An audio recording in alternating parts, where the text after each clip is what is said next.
Damos también la bienvenida a todos nuestros hermanitos que nos ven por medio de las redes sociales.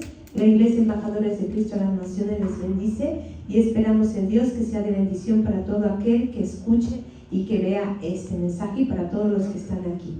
Bien, hermanitos, pues en esta tarde habitualmente está aquí nuestro hermano pastor, pero ahorita se encuentra afuera, así que bendecimos su vida.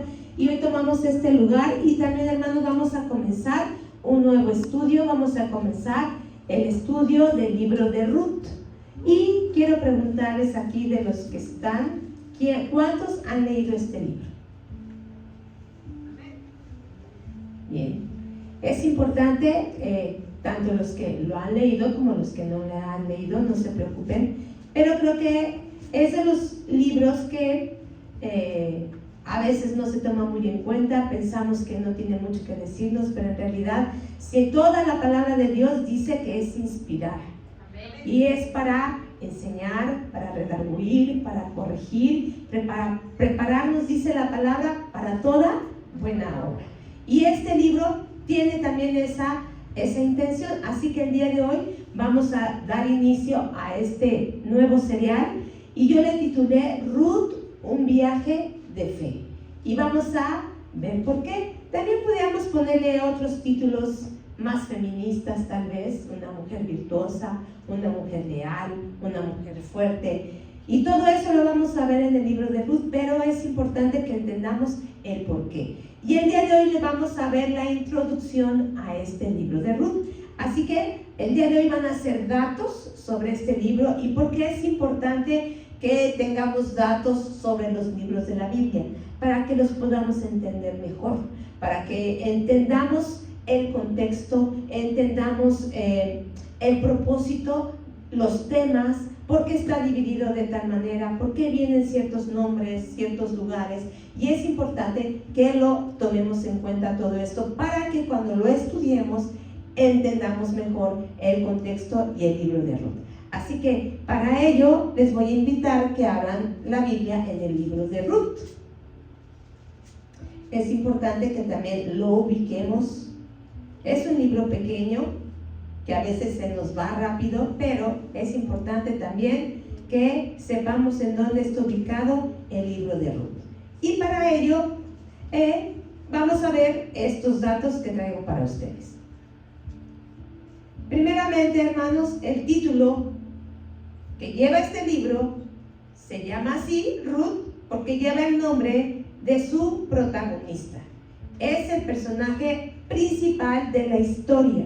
Sabemos que dentro de todo libro está nuestro Señor Jesucristo escondido, y ahí lo vamos a ver, pero este libro lleva el nombre del personaje. Se menciona 12 veces en todo lo que es el libro, ¿sí? 12 veces se menciona el nombre de Ruth.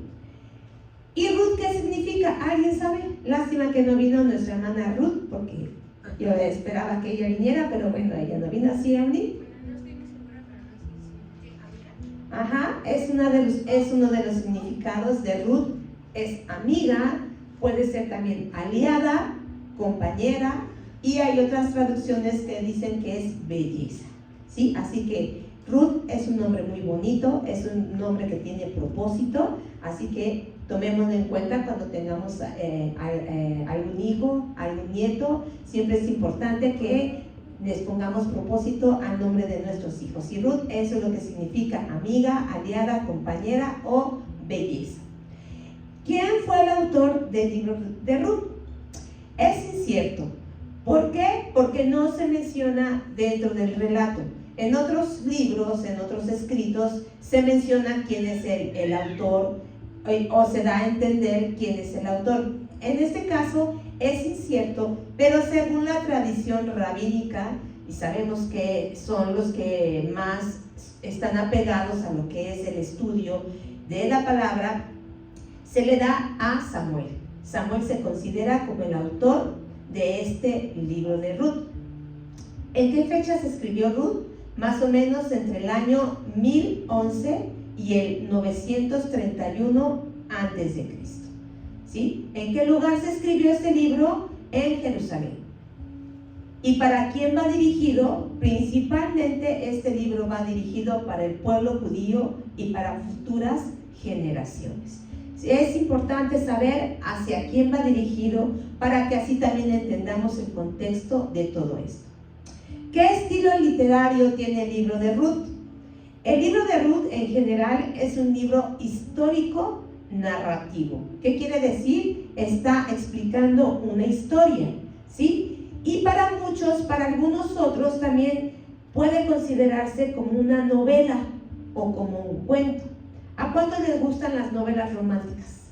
Lástima que aquí solamente ahorita hay un varón y la mayoría somos mujeres. A veces somos muy cursis, nos gustan las novelas románticas, así que esta es considerada una novela, ¿sí? Y es una novela de amor como tal, en muchos sentidos, no solamente en sentido de pareja o como entendemos, sino va más allá, ¿sí? Si hay una historia de amor, si hay una historia real de amor, pero ese amor lo vamos a entender más allá. Así que para las que somos románticas, para las que nos gusta la historia de amor, esto nos va a gustar mucho y más allá por el contexto que viene. Por ejemplo, ahorita está en el cine Orgullo y Prejuicio 20 años. Es una de mis películas favoritas, cursis, románticas. Así que Ariel, te voy a invitar, vas a ser conmigo. No, va mucho más allá de esto. Y lo vamos a ir descubriendo poco a poco. Así que esto es un estilo histórico narrativo. Y las palabras clave que vamos a encontrar durante el libro de Ruth va a ser misericordia y redención. Son las palabras que más vamos a estar viendo durante este libro. Y dentro de este libro hay versículos clave que nos van a llevar y a guiar durante la historia de este libro. Y vamos a ver cuáles son esos versículos clave. Vamos a Ruth, capítulo número 1, versículo número 16.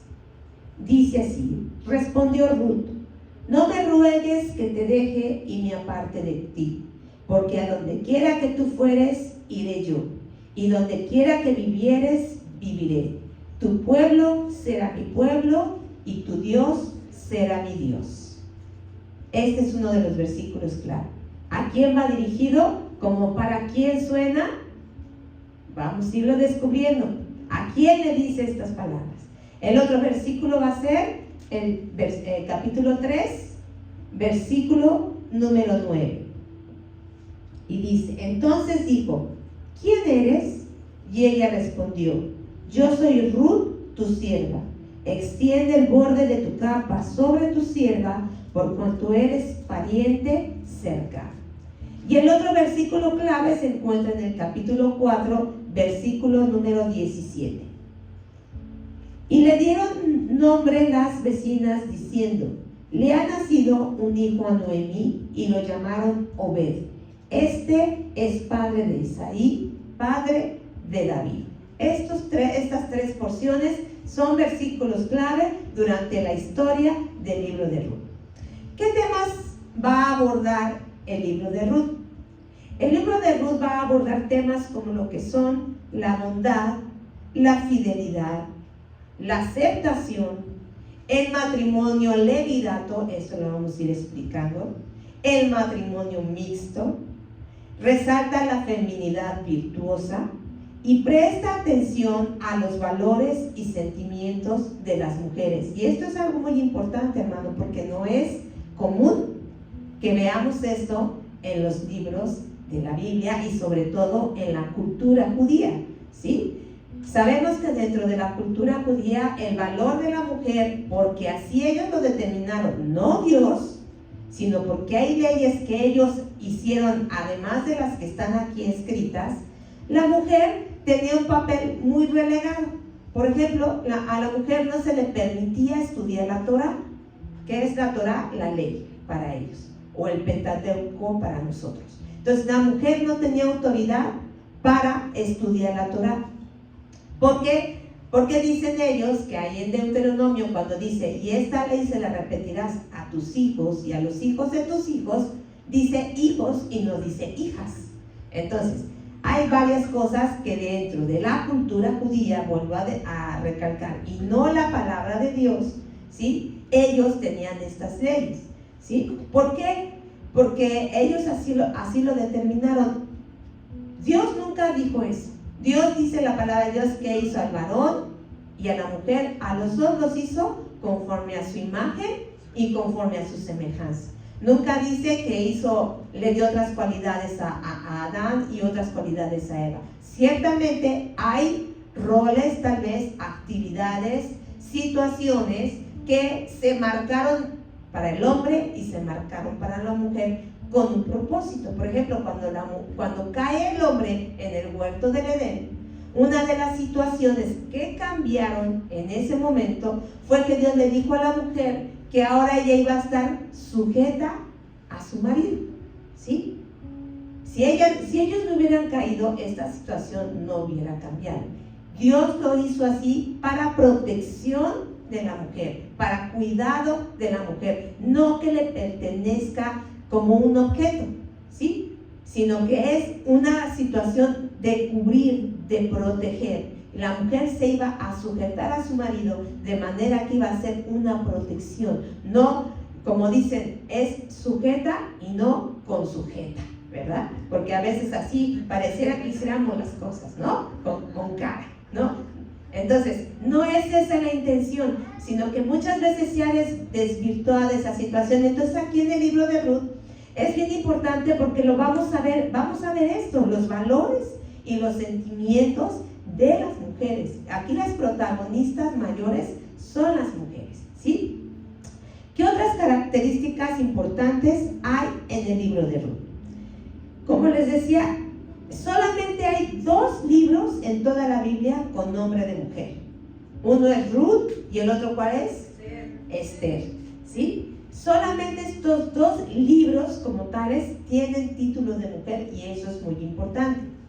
¿Qué otra característica tiene el libro de Ruth? El libro de Ruth es el 8º libro en nuestra Biblia. Si ustedes van al índice, ahí van a ver después del Pentateuco, que son 5 libros, viene Josué, Jueces y Ruth, ¿sí? Y dentro de la categoría en las que se divide la Biblia cristiana, Ruth corresponde a los libros históricos, ¿sí? ¿Por qué? Lo vamos a ir descubriendo poco a poco para que entendamos. Todos estos datos son importantes, ¿por qué? Porque nos van a hacer entender más la historia. Pero en el Tanaj, que es vamos a decir, el compendio hebreo, en el Tanaj, el libro de Ruth se encuentra dentro de la categoría de los Megliot. ¿Qué significa Megliot? Megliot significa rollos. Y son 5 rollos en esa categoría. Dentro de esos 5 rollos está el libro de Ruth. ¿Y por qué tiene de relevante esta categoría? Esta categoría es así porque estos rollos tenían la característica de que esos rollos se leen en ciertas festividades judías, ¿sí? Y se deberían de leer de una manera corrida y sin interrupciones. De esa manera se leía. Y por ejemplo, el libro de Ruth se leía durante una festividad judía que se llama Shavuot, o nosotros lo conocemos como la fiesta de las semanas o el Pentecostés. Durante esa fiesta se lee el libro de Ruth hasta el día de hoy. Le pregunté al jefe de mi esposo, que es judío, y eso es uno de los libros más preciados que ellos tienen y se sigue leyendo durante esta festividad. ¿Y cómo es esto? Esta festividad, ¿cuándo es? Esta festividad comienza después del Pesaj. ¿Qué es el Pesaj? Lo acabamos de pasar, la Pascua, ¿sí? Entonces, por ejemplo, si el Pesaj empezó en jueves, la fiesta de las semanas empieza el viernes, o sea, al segundo día del Pesaj. Y se cuentan 7 semanas, ¿sí? 7 por 7, ¿cuánto nos da? 49. Entonces, al día 50, por eso es Pentecostés, porque viene de 50. Entonces, la conocemos como la fiesta de las semanas, la fiesta del Pentecostés o también la fiesta de las cosechas. ¿Y por qué se lee Ruth en la fiesta de la cosecha? Porque la historia se va a desarrollar durante ese momento que es la cosecha en el pueblo de Israel, ¿sí? Esta fiesta precisamente marcaba la cosecha de trigo en la tierra de Israel. Vamos a ver qué dice Éxodo 34, 22. Todas estas fiestas vienen marcadas aquí en la Biblia.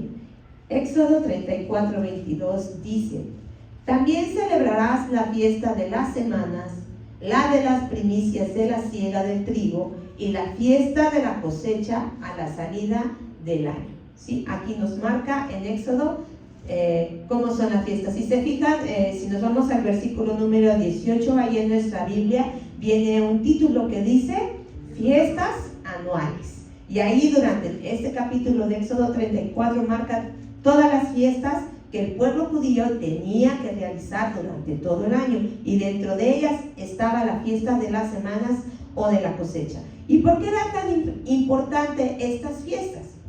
Porque durante el Pesaj el judío celebra la liberación de la esclavitud de Faraón, y durante el Shavuot también ellos están celebrando la entrega de los mandamientos por medio de Moisés. Entonces, el Pesaj refleja la libertad, y el Shavuot la ley o la Torah. Entonces, es muy importante la lectura del libro de Ruth durante estas fiestas solemnes. Y el libro de Ruth abarca un periodo más o menos entre 10 y 12 años. Es el tiempo que abarca el relato del libro de Ruth. ¿Qué más tiene el libro de Ruth? ¿Cómo está estructurado este libro? Este libro, si se fijan, ¿cuántos capítulos tiene? 4 y 85 versículos. ¿Cuánto tiempo creen que nos podemos llevar leyendo el libro de Ruth? ¿Cómo cuánto tiempo? Si solamente son 4 capítulos y 85 versículos. Es muy rápido en realidad leer el libro de Ruth, pero tiene un gran contenido, ¿sí? No quiere decir que porque sea tan chiquito no sea tan importante. Tiene un gran contenido. Y de hecho, como yo les decía, muchos lo consideran una novela y lo dividen, los que lo consideran novela, como en escenas. Escena 1, escena 2, escena 3, escena 4. Aquí es por capítulos, ¿sí? Y por la estructura que nos da. La primera parte es el prólogo, que es la introducción y el problema. ¿Qué es lo que está sucediendo en el libro de Ruth? La segunda parte es cuando Ruth se encuentra con Boaz. La tercera parte, cuando Noemí envía a Ruth a ver a Boaz. Y la cuarta parte es la resolución y la conclusión de esta historia, ¿sí? Y es importante también que entendamos el contexto histórico en el que se desarrolla este libro. Vamos a leer versículo número 1 del libro de Ruth. Dice: aconteció en los días que gobernaban los jueces que hubo hambre en la tierra, y un varón de Belén de Judá fue a morar a los campos de Moab, él y su mujer y sus 2 hijos. ¿En qué tiempo se está desarrollando este libro? Dice que en el tiempo ¿de quién? De los jueces. ¿Quiénes fueron los jueces? Sabemos que después de que el pueblo de Israel sale de la tierra de Egipto, vaga por el desierto durante 40 años hasta que iban a tomar posesión de la tierra. La posesión de la tierra se vino dando con Josué. Josué fue el que introdujo literalmente al pueblo de Israel a la tierra de Canaán. Sabemos que la primera generación murió en el desierto, ¿sí? ¿Por qué? Porque no creyeron a Dios, porque fueron desobedientes. Entonces Dios dice que los tuvo durante 40 años caminando en círculo, hasta que murió esa generación. La primera generación que salió de Egipto murió. Y cuando murió esa generación, tampoco Moisés entró. Entonces el encargado de repartir la tierra fue Josué. Cuando Josué empieza a repartir la tierra a las 12 tribus, pues les dice, haga de cuenta, bueno, a la tribu de Ariel le va a tocar esta esquina, a la tribu de Lupita le toca la esquina de ella, y así le hizo Josué a repartir la tierra y a conquistar la tierra. ¿Por qué? Porque la tierra estaba habitada por otros pueblos idólatras que Dios dijo que tenían que ser exterminados, que tenían que sacarlos de esas tierras e Israel poseer ahí. Una vez que el pueblo se establece en la tierra de Canaán, empieza la organización social. Es importante que un pueblo tenga leyes, es importante que un pueblo tenga organización, si no, entonces, ¿cómo van a estar las cosas? Cada quien va a hacer lo que quiere.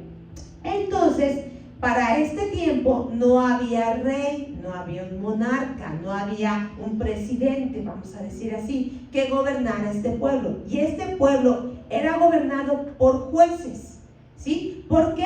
Porque Josué muere, ¿sí? Entonces vamos a ver esta historia. Vamos a Jueces, capítulo número 2, que nos va a explicar este contexto histórico en el que se desarrolla el libro de Ruth. Y para ello va a ser una lectura larga, pero es importante que le pongamos atención para que comprendamos este contexto. Y va a ser desde el versículo número 2 hasta que acabe, hasta el versículo número 23. Yo le voy a dar lectura para que vayamos comprendiendo. Dice: porque ya Josué había despedido al pueblo, y los hijos de Israel se habían ido cada uno a su heredad para poseerla. Y el pueblo había servido a Jehová todo el tiempo de Josué y todo el tiempo de los ancianos que sobrevivieron a Josué, los cuales habían visto todas las grandes obras de Jehová que él había hecho por Israel. Pero murió Josué, hijo de Nun, siervo de Jehová, siendo de 110 años. Y lo sepultaron en su heredad en Timnat Sera, en el monte de Efraín, al norte del monte de Gaz. Y toda aquella generación también fue reunida con sus padres. ¿Qué quiere decir? Que murieron, ¿sí?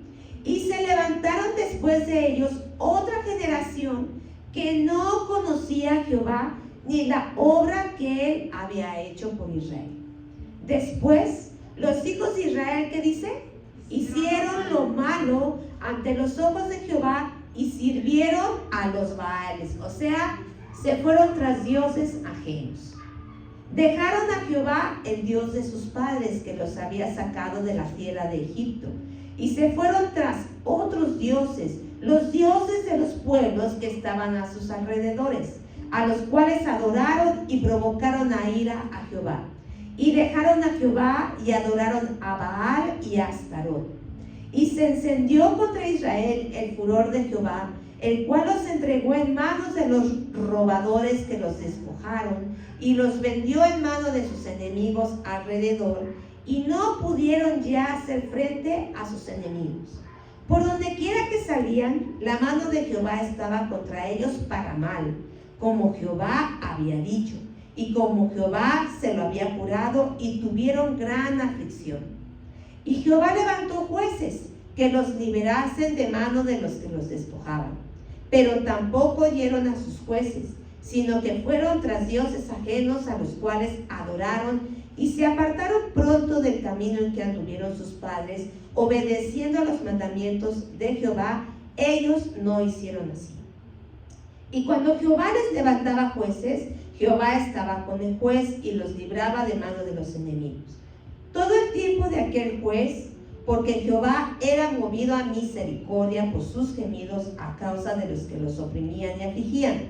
Mas acontecía que al morir el juez, ellos volvían atrás y se corrompían más que sus padres, siguiendo a dioses ajenos para servirles, e inclinándose delante de ellos, y no se apartaban de sus obras ni de su obstinado camino. Y la ira de Jehová se encendió contra Israel y dijo: por cuanto este pueblo traspasa mi pacto que ordené a sus padres y no obedece mi voz, ni tampoco yo volveré más a arrojar de delante de ellos a ninguna de las naciones que dejó Josué cuando murió, para probar con ellas a Israel si procurarían o no seguir el camino de Jehová, andando en él como lo siguieron sus padres. Por esto dejó Jehová a aquellas naciones sin arrojarlas de una vez y no las entregó en mano de Josué. ¿Cómo se caracterizó este tiempo entonces? Por la apostasía. ¿Qué es la apostasía? Dejar a Dios e irse tras dioses ajenos. Y este era el tiempo en el que Ruth se estaba desarrollando su historia. Es muy importante esto, hermano. ¿Por qué? Porque si usted ha leído el libro de los jueces, era una constante. Apenas moría el juez, ¿y qué pasaba?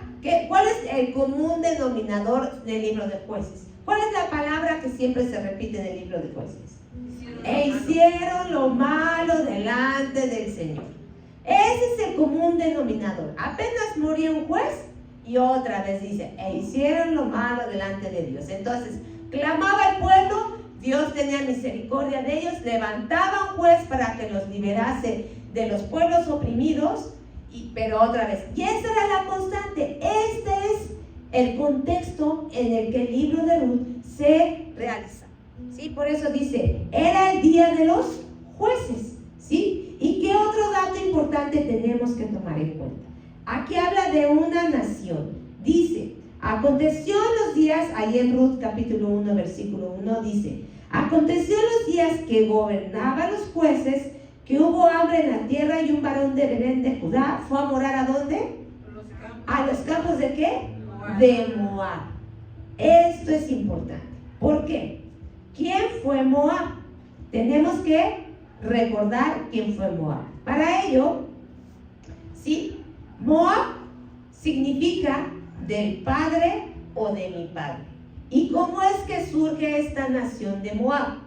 Este pueblo surge después de una relación incestuosa que tuvo Lot con una de sus hijas, con su hija la mayor. En realidad, las dos hijas se metieron con su papá. ¿Cómo fue esto? Bueno, cuando Dios manda juicio sobre Sodoma y Gomorra, ¿sí? Esta ciudad pecaminosa, los únicos sobrevivientes de esa ciudad fueron Lot, sus hijas y su esposa. ¿Pero qué pasó con su esposa? Cuando Dios dijo que salieran de ahí, Dios le dio una orden y les dijo, van a correr hacia el monte de Zoar, pero no tienen que mirar hacia atrás, tienen que irse sin voltear. ¿Pero qué hizo la esposa de Lot? Volteó, y dice la palabra de Dios que se convirtió en una estatua de sal, y ahí quedó. Entonces los únicos que llegaron y sobrevivieron al juicio de Sodoma y Gomorra fueron Lot y sus hijas. Entonces sus hijas, al ver que eran vírgenes, porque ellas tenían esposos, pero sus esposos o sus parejas con las que se iban a casar no salieron, se quedaron también ahí. Entonces ellas, preocupadas por su descendencia, embriagan a su papá. Y entonces dicen, esta noche me meto yo con él y a la siguiente noche te metes tú con él. Y de esa relación incestuosa que tuvieron con su papá, nacieron estos dos hijos. Vamos a Génesis, capítulo número 19, versículo número 37. Vamos a leer desde el 35. Dice, y dieron a beber vino a su padre también aquella noche, y se levantó la menor y durmió con él. Pero él no echó de ver cuando se acostó con ella, ni cuando se levantó. Y las dos hijas de Lot concibieron de su padre. Y dio a luz la mayor un hijo, y llamó su nombre como Moab, el cual es padre de los moabitas hasta hoy. 38. La menor también dio a luz un hijo, y llamó su nombre Ben-Amí, el cual es padre de los amonitas hasta hoy. Entonces, ¿de dónde surgió esta nación de Moab? De la relación incestuosa entre Lot y una de sus hijas. Esto es bien importante, ¿sí? Vienen a ser, entonces, Israel y Moab son familia. ¿Por qué? Porque Abraham era tío de Lot. Y de ahí viene la descendencia de Jacob, ¿sí? Entonces, ellos eran familiares, ¿sí? Los moabitas y los israelitas eran familia.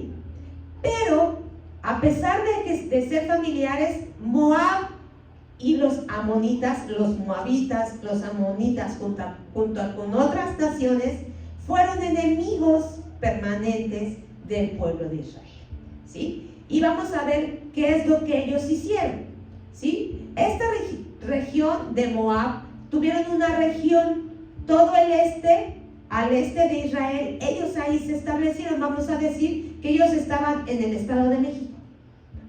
Los moabitas eran el Estado de México y el distrito, la Ciudad de México, Israel, ¿sí? Entonces, ¿por qué es importante esto? Porque el pueblo de Israel, cuando salió a conquistar, tenían que pasar por esa tierra. Entonces, le piden al rey de Moab permiso para poder pasar por su tierra, y le dicen: nada más déjanos pasar, no vamos a conquistar, no te vamos a quitar nada, no vamos a agarrar nada de tu tierra, solamente queremos pasar y descansar, es todo lo que queremos hacer. Pero el rey de Moab no quiso, ¿sí? No los quiso, sino al contrario, dice la palabra de Dios que se levantó en armas contra ellos. Vamos a ver qué dice Números 22, versículos 1 al 6. Dice: partieron los hijos de Israel y acamparon en los campos de Moab junto al Jordán frente a Jericó.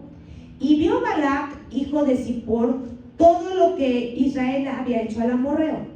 Y Moab tuvo gran temor a causa del pueblo, porque era mucho, y se angustió Moab a causa de los hijos de Israel. Y dijo Moab a los ancianos de Madián: ahora lamerá esta gente todos nuestros contornos, como lame el buey la grama del campo. Y Balac, hijo de Zippor, era entonces rey de Moab. Por tanto, envió mensajeros a Balaam, hijo de Beor, en Petor, que está junto al río, que lo llamasen, diciendo: un pueblo ha salido de Egipto, y aquí cubre la faz de la tierra y habita delante de mí. Ven pues ahora, te ruego, maldíceme este pueblo, porque es más fuerte que yo. Quizá yo pueda herirlo y echarlo de la tierra, pues yo sé que el que tú bendigas será bendito, y el que tú maldigas será maldito. Y sigue la historia. Esta situación obviamente no le agradó a Dios. ¿Por qué? Porque ellos eran parientes, ellos eran hermanos. Israel no iba a atacar a los moabitas, no les iba a hacer nada, solamente pidió permiso. Pero el rey de Moab no quiso, y entonces contrata a Balaam. ¿Balaam quién era? Era un profeta, ¿sí? Era un profeta. Entonces Balac manda a llamar a Balaam, le dice: quiero que me los maldigas para que ellos no me hagan nada. Al contrario, yo quiero vencerlos, quiero que les vaya mal. Pero al leer la historia sabemos que Dios convirtió la maldición en bendición. Balaam no pudo maldecir al pueblo, sino que al contrario, lo bendijo. Esta situación molestó mucho a Dios. A Dios no le gustó lo que sucedió en este momento, lo que pasó. De tal manera que Dios dio una sentencia contra los moabitas, que se encuentra en Deuteronomio 23, versículos 3 y 4. Dice así: no entrará amonita ni moabita en la congregación de Jehová hasta que la 10ª generación de ellos. No entrarán en la congregación de Jehová para siempre, por cuanto no salieron a recibir con pan y agua al camino cuando saliste de Egipto, porque alquilaron contra ti a Balaam, hijo de Beor, de Petor, en Mesopotamia, para maldecirte. Así que Dios no permitía que ninguno de ellos entrara a la congregación de los hijos de Israel. Dice aquí que hasta la 10ª generación.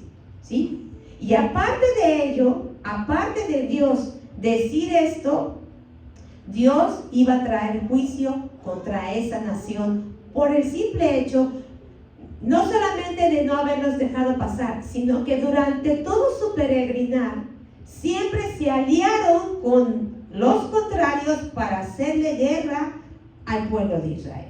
Vamos a ver qué dice Jueces 3,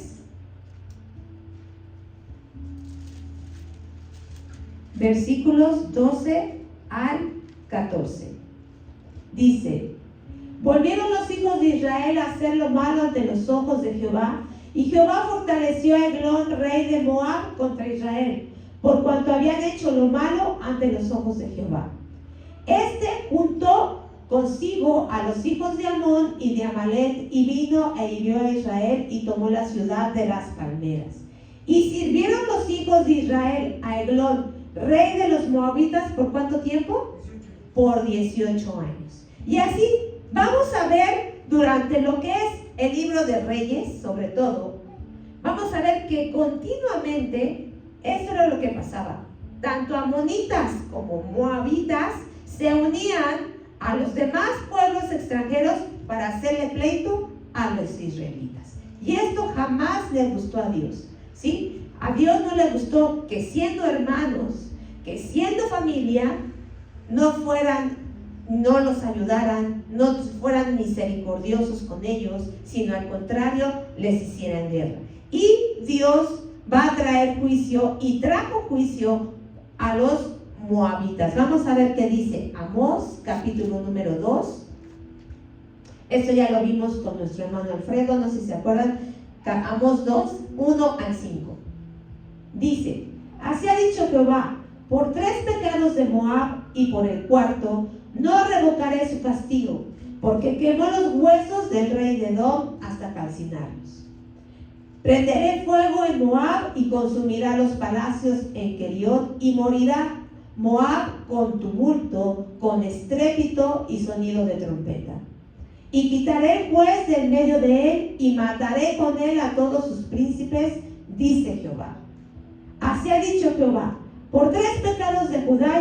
Esto ya es de Judá, ¿sí? Vemos, y así en Isaías son 2 capítulos, por ejemplo. En Ezequiel es todo el capítulo 25, que habla sobre el juicio que Dios trajo a esta tierra de Moab por lo que habían hecho. ¿Por qué es importante que tomemos en cuenta este antecedente? Tanto de ver cómo era el tiempo de los jueces, tanto ver la tierra de Moab, porque en la tierra de Moab es donde se va a desarrollar la historia de Ruth. Y para ello tenemos que entender este contexto histórico, porque si no, no vamos a comprender por qué suceden tales cosas, o por qué es tan impresionante lo que Dios hace a través de los personajes que vamos a ver en esa tierra, ¿sí? En esa tierra de Moab.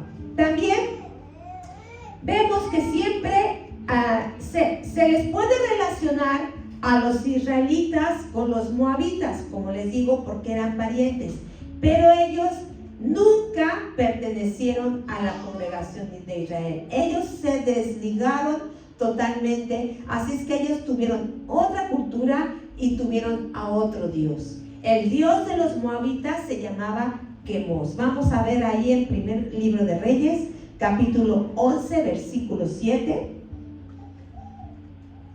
Dice: entonces edificó Salomón un lugar alto a Quemos, ídolo abominable ¿de quién? De Moab, en el monte que está enfrente de Jerusalén, y a Moloc, ídolo abominable de los hijos de Amón. Y versículo número 33, de ahí mismo, de primero de Reyes 11, dice: por cuanto me han dejado y han adorado a Astoret, diosa de los sidonios, y a Quemos, dios de Moab. Así que ellos, el dios que ellos tenían era Quemos. Ellos no adoraban a Jehová, ellos no seguían la ley de Jehová, sino que ellos eran un pueblo idólatra, y por eso también es que Dios los apartó de la congregación. Por eso sabemos que a Dios, lo que más puede irritar a Dios, Lo que puede provocar la ira de Dios, ¿qué es? La idolatría. La idolatría, ¿sí? Es lo que más. Por eso, si se fijan, vamos a Éxodo capítulo número 20, que es ahí donde vienen los mandamientos que Dios nos dio. Cuando habla acerca de la idolatría, ¿sí? Desde el versículo número 4 que dice: no te harás imagen ni ninguna semejanza de lo que está arriba en el cielo, ni abajo en la tierra, ni en las aguas debajo de la tierra. No te inclinarás a ellas, ni las honrarás. ¿Por qué? Porque yo soy tu Dios, fuerte, celoso, que visito la maldad de los padres sobre los hijos, hasta la tercera y cuarta generación de los que me aborrecen. Y hago misericordia a millares, a los que me aman y guardan mis mandamientos. Si algo provoca la ira de Dios y con ello el juicio de Dios, es la idolatría. Por eso es que vemos, a veces puede sonar muy fuerte, ¿no? Por ejemplo, ahorita que leímos el juicio a los moabitas: te voy a cortar, te voy a quemar, voy a destruir, voy a deshacer. Porque si algo provoca la ira de Dios, es la idolatría. Entonces, aquí en el tiempo de Ruth, en el tiempo de los jueces, había idolatría. ¿Por qué? Porque el pueblo apenas se apartaba, moría el juez, se iban tras dioses ajenos. No solamente podemos fallarle a Dios de muchas maneras, porque somos hombres pecadores, ¿sí? Pero si algo provoca la ira de Dios, es la idolatría, ¿sí? Es la idolatría. Entonces, aquí, por eso es que a los moabitas, Dios los apartó de la congregación, tenían esta sentencia, y ahí es donde se va a desarrollar esta historia. Muy bien. Otra de las cosas que tenemos que tomar en cuenta: ¿qué enseñanzas vamos a ver en el libro de Ruth? Aquí en el libro de Ruth vamos a ver y nos va a demostrar cómo es que se puede ser fiel a Dios en medio de la apostasía, en medio de tiempos difíciles. También, ¿qué nos va a enseñar Ruth? Nos va a enseñar la lealtad en las relaciones. Y no solamente, como les digo, no solamente en una relación, por ejemplo, de esposos, sino en las relaciones familiares, en la relación con Dios, en la relación con nuestros semejantes. Eso es lo que vamos a ver en el libro de Ruth. ¿Qué más vamos a ver? Una lección misionera. Dejar una tierra para entrar a otra.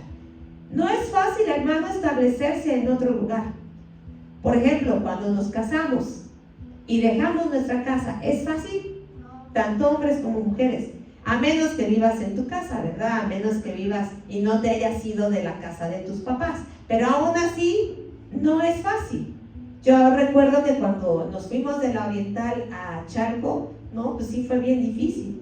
¿Por qué? Porque totalmente diferente, para principio de cuentas, sin pavimentar, sin servicios, no había luz, no había drenaje, no había hasta la fecha no hay pavimento, ¿sí? Entonces es bien difícil.